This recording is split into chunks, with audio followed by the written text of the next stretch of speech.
Cette émission est une gracieuseté des archives personnelles de Normand Daoust.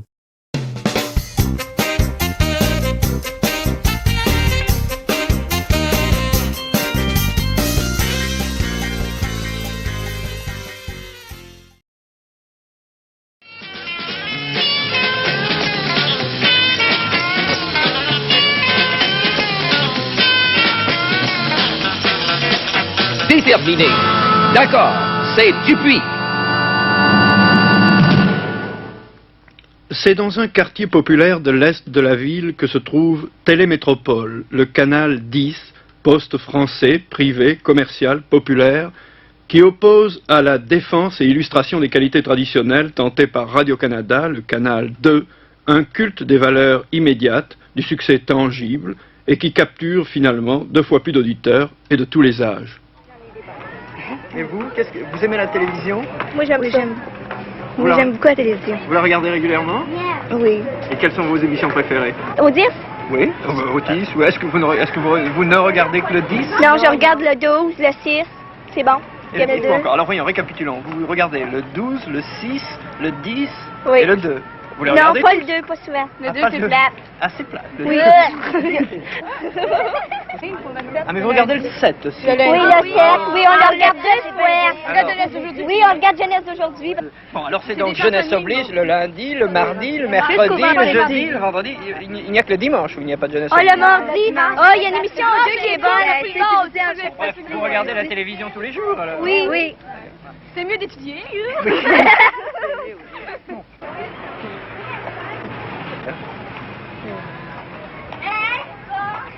Et le dialogue aigre-doux se poursuit entre une télévision Racine et une télévision Corneille, l'une peignant les gens tels qu'ils sont, l'autre tels qu'ils devraient être.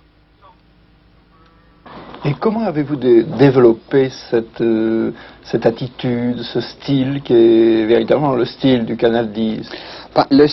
La famille canadienne-française, M. Martin, vous commencez à la connaître un peu plus. C'est une famille assez refermée sur elle-même. Et la famille canadienne-française, ses vedettes, par exemple, de spectacle, autrefois avaient beaucoup d'éloignement. C'était les gens de Paris, c'était les gens d'Hollywood, qui étaient des espèces de demi-divinités situées très loin à l'horizon. Et avec l'avènement de la télévision, bien, le voisin, la petite voisine sont devenus, à toute fin pratique, des vedettes de télévision, mais n'ont pas perdu cette espèce de chaleur d'être de la même famille. Et nous avons cru que si nous étions capables de reproduire en télévision ce climat, cette atmosphère familiale, même familière, que nous deviendrions des membres de la famille. Et vous allez avoir un baiser de Paolo Noël tout crété. Regarde s'il était heureux à cette époque-là. Ben oui. L'hiver. Merci, madame. Regarde ce que t'en avais. Il y a un nouveau livre qui est sorti. L'esclave de la mode. Oh, c'est bien gentil. Non, c'est moi qui en profite. Savez-vous, monsieur Jarreau, il y a une dame ici qui est venue spécialement parce qu'elle voulait que vous l'embrassiez. Oh, madame!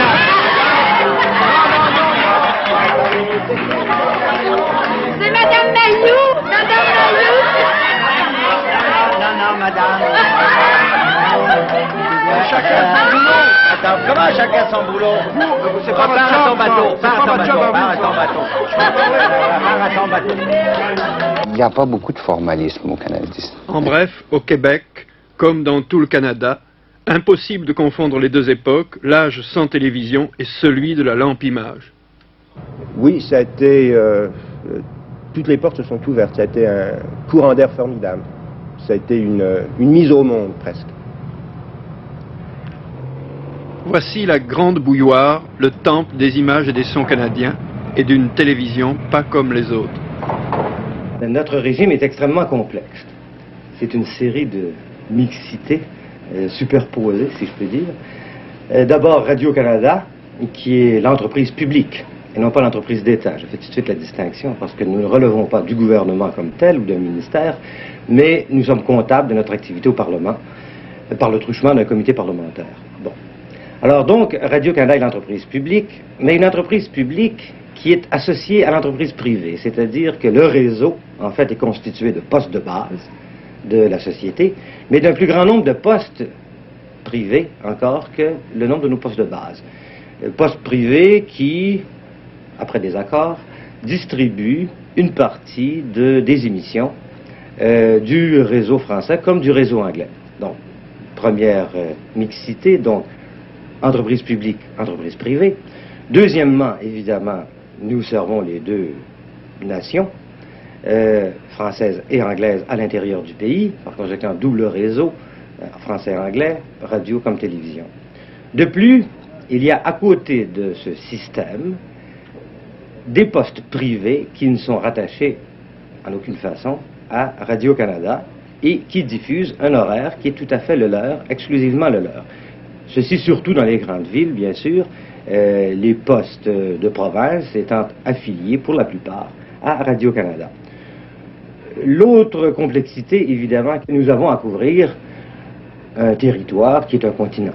Et par conséquent, nous avons à nous accommoder de 5 fuseaux horaires, donc des relais à l'intérieur du pays, pour arriver à présenter les émissions à des heures convenables et à des heures qui soient adaptées à la nature même des émissions qu'on présente. Comment traverser le Canada sans montrer un peu de cette neige qui, pour les petits Canadiens, n'est qu'une autre forme de l'air qu'ils respirent? Et comment ne pas parler des distances qui commandent chaque manifestation de ce pays?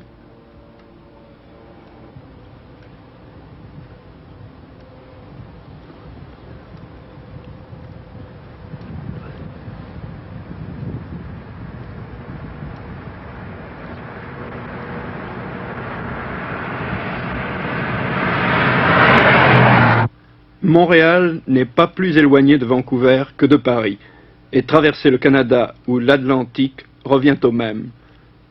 Le problème domestique posé par ces dimensions ont fait du Canada un pays de communication. Excellent entraînement au moment où la manipulation et la transmission de l'information devient le principal souci des hommes d'aujourd'hui.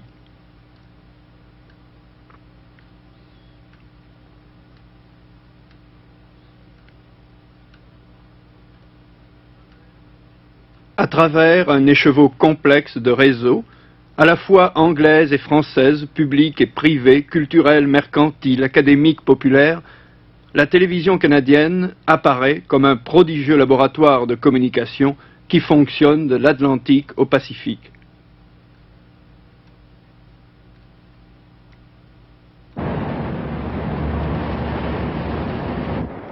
Et c'est sur une étendue couvrant 5 fuseaux horaires que les productions et les informations doivent circuler par fil, par micro-ondes ou bobines magnétoscopiques.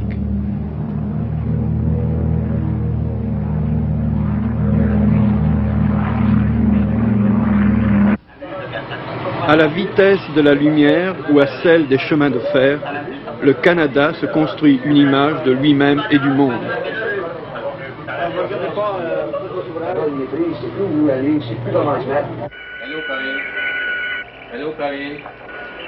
À certaines heures du jour, par-dessus mers et continents, les petites nouvelles brèves de ceux qui surveillent les fils, contrôlent les canaux, viennent se joindre sans émotion superflue à la grande voix de l'événement. Ici Radio-Canada Montréal. Allô, oui, Georges? bonjour. Tu m'entends? Oui, oui. Bon. Alors, tu es en retard de... Tu en es en retard, oui, d'accord. 1 minute 50 secondes. Oui, qui est-ce qui parle? C'est Jocelyn qui parle. Ah bon? Salut, oui. Alors écoute, je démarre. Hein. Voici pour le Radio Journal le premier billet. C'est discours du président de la République là-bas à Phnom Penh et il dure environ 4 minutes. D'accord? Oui, vas-y. Dans 10 secondes. Hein.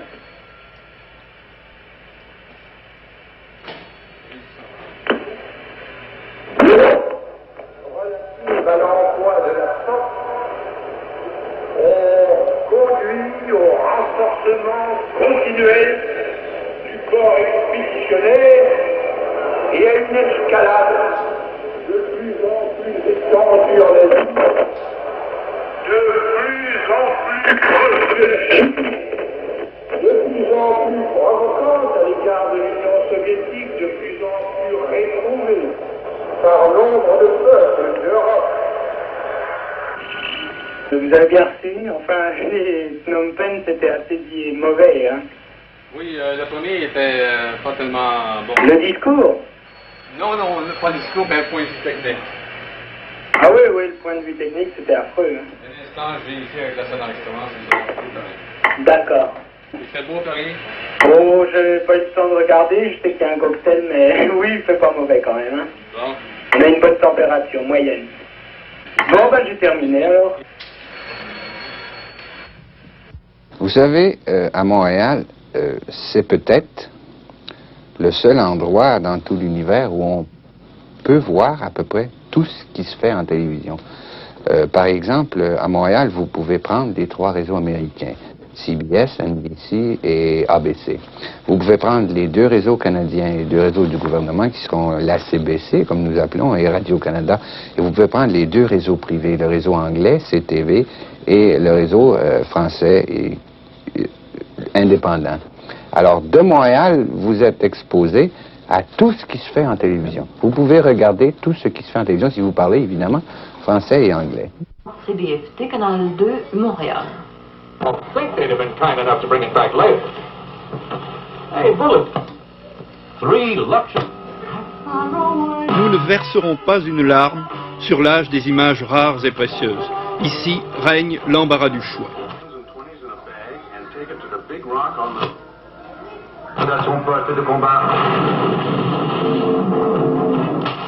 À Montréal, ce n'est pas 2 chaînes ou 4 chaînes qui sont accessibles, mais 12. Un système d'antenne unique et de rediffusion par câble fournit autant de postes que le cadran peut en contenir.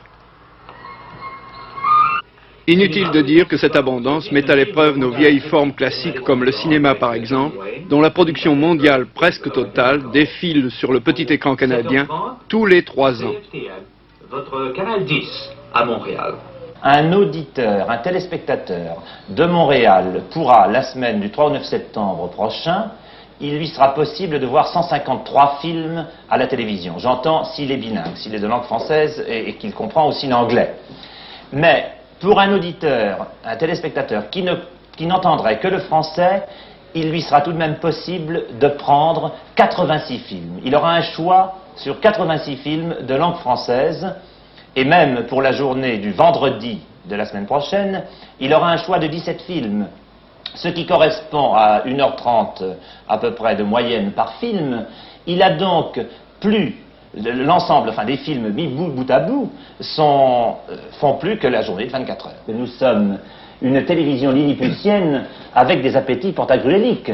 Nous avons à alimenter ce Moloch, en fait, avec un capital humain quand même restreint, 5 à 6 millions d'habitants, avec des ressources intellectuelles et artistiques qui ne sont pas celles de grands pays comme la France ou l'Angleterre. Nous sommes ici complètement isolés. Nous devons produire beaucoup parce que nous sommes en compétition avec une très grosse machine. Nous devons produire des centaines de programmes chaque semaine et nous n'avons personne pour nous regardez des souvenirs télé nous devons tout faire Normand ce que nous avons à faire seuls. À ce moment-là, bien, nous prenons des formules qui se réalisent rapidement, mais remplies de choses qui sont très humaines. Nous prenons les gens tels qu'ils sont.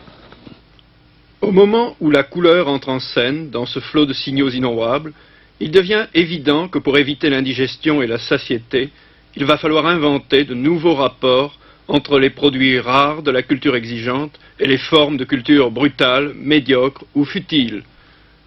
Bien sûr, le naturel attrayant des meneurs de jeux populaires est difficile à égaler dès qu'il ne s'agit plus seulement de capturer les auditoires.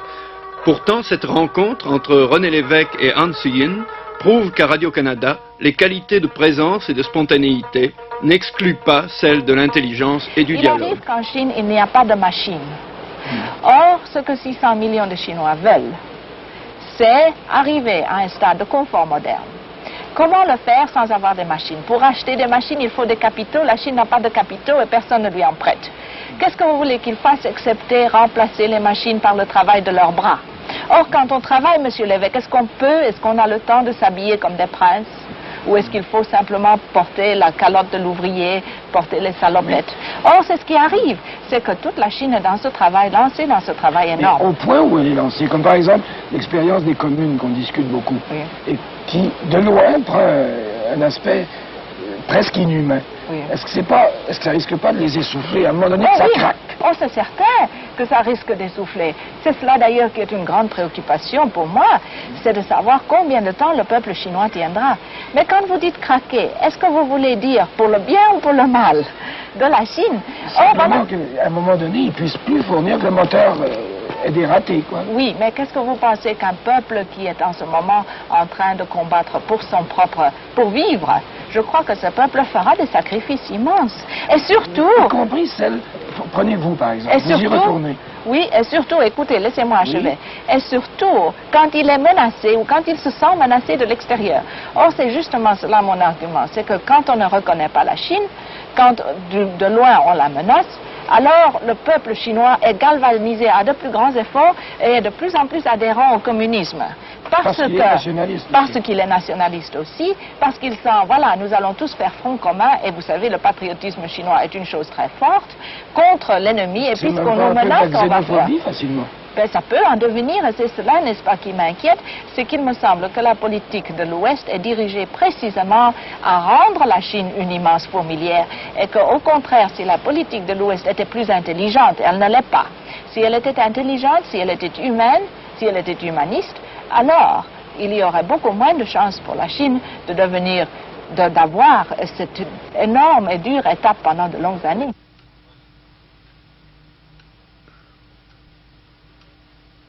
Certes, on peut encore rencontrer un orignal au Canada.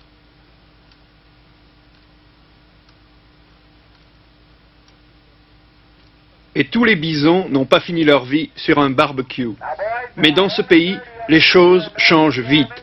À Regina, on commence à vendre les chevaux de la célèbre police montée. Il n'en restera bientôt plus que sur les cartes postales.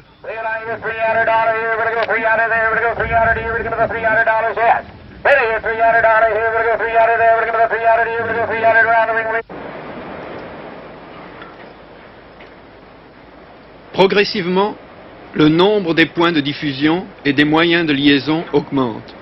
C'est ainsi que, choisis entre des centaines d'autres, nous trouvons à Rivière-du-Loup, petite ville cernée par le fleuve et la forêt, un de ces postes qui fonctionne porte ouverte, également attentif au grand bruit de la planète comme à la moindre initiative locale.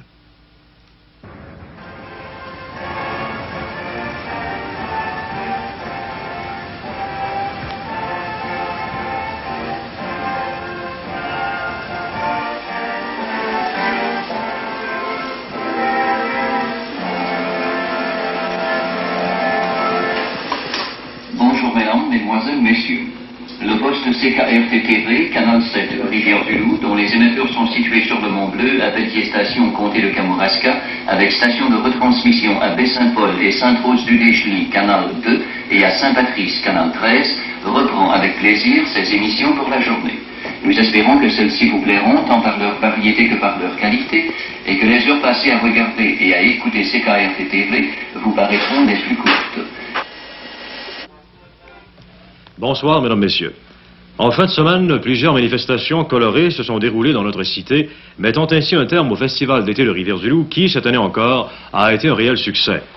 Pour débuter, vendredi soir, il y eut danse à la Tourbière, où encore une fois, les jeunes de Rivière-du-Loup et des environs ont pu s'amuser ferme dans une ambiance de saine gaieté. En même temps que cette danse, mademoiselle Ginette Nadeau, Cendrillon 66, présidait à l'hôtel de Manoir, à un cocktail organisé par les filles d'Isabelle. Entre autres, on pouvait noter la présence du Dr Yves Godbout, président de la corporation du Festival d'été de Rivière-du-Loup, des Châtelaines et de plusieurs autres personnalités. Et comme dernière activité du Festival d'été de Rivière-du-Loup, la Jeune Chambre de Rivière-du-Loup avait organisé la journée western qui s'est déroulée hier. On assista alors dans l'après-midi à un défilé... Avec CKRT-TV, Rivière-du-Loup n'est plus une ville minuscule et isolée, mais une partie du grand village instantané qu'est devenu le monde. Le souvenir d'une belle époque révolue. Au cours d'une brillante party, nous avons vu entrer officiellement à Montréal les premiers magnétoscopes non professionnels et largement diffusés commercialement. You're on camera. Mother, do you want to say another few words?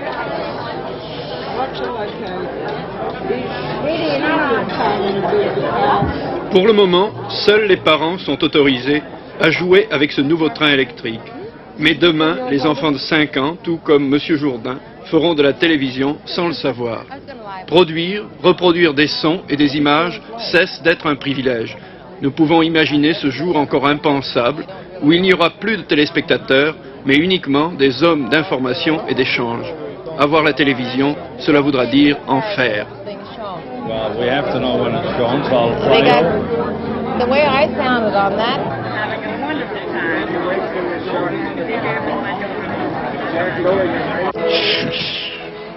Bien sûr, ce n'est pas facile de se faire à l'idée que nous entrons dans une culture exploitant les dimensions, les vitesses et les caractères de la communication électrique.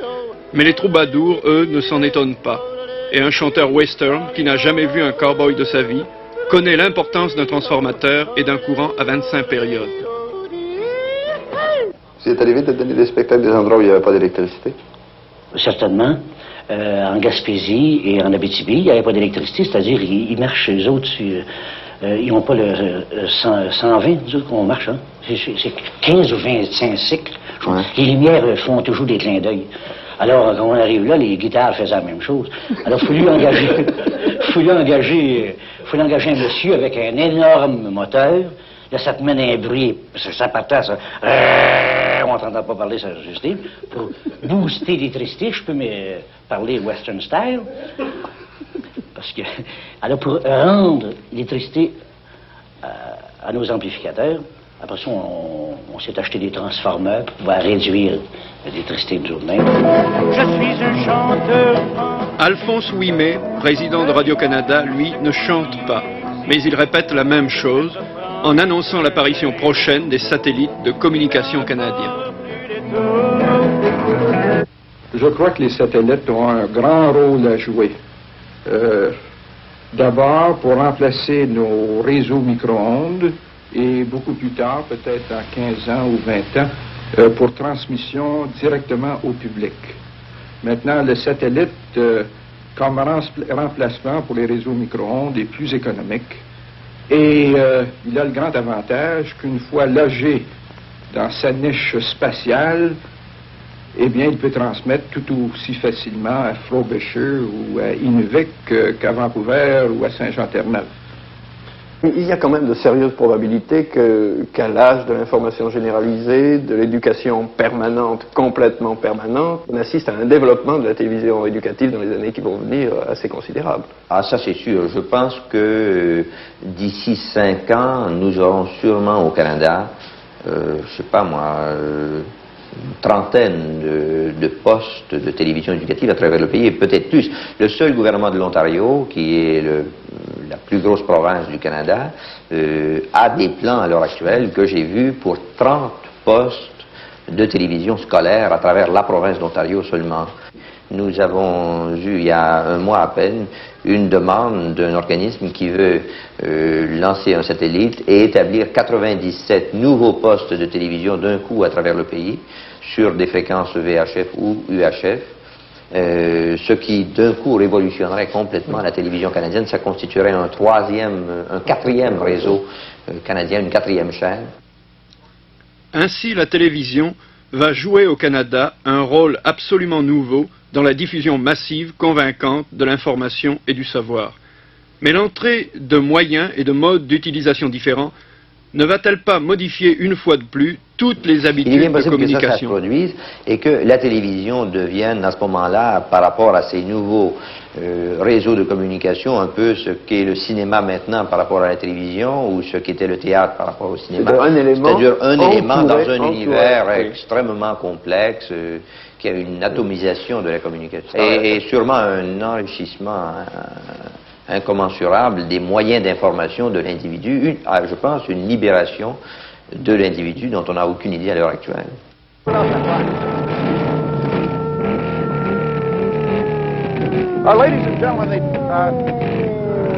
Ainsi, on n'a peut-être encore rien vu, tout ceci n'est que préhistoire. Sans monter sur les grands chevaux de la prophétie, on peut penser qu'avec ce que préparent les laboratoires d'électronique et les projets discrets des financiers, la télévision canadienne n'a pas fini de se développer, de se transformer, d'opposer à l'arrosage massif des radiodiffusions de nouvelles formes plus souples d'informations différenciées et personnalisées. La télévision, c'est beaucoup plus que l'idée que nous nous en faisions. Comme une machine à enseigner, elle va continuer à changer de programme sans avertir personne, nous proposant par la même occasion des chances imprévues d'autonomie, de liberté que nous imaginons encore très mal. Mais tout cela, c'est un nouveau chapitre. Il faudra revenir à Montréal, car c'est maintenant que ça commence à devenir intéressant. Record or anything. We'll just have to take a moment. Just take a moment, please. Has anybody, have you seen Ross at all? Mr. Ross, cemetery superintendent. He's got to be here somewhere. He said they had him. I just noticed over here block and tackle equipment is being moved in. It certainly looks, I think it is. Yes, it is block and tackle, and it's being moved in towards the grave. And it's, well, in all probability, they will raise the casket and examine it to discover the extent of the damage, if any. We don't really know at this time.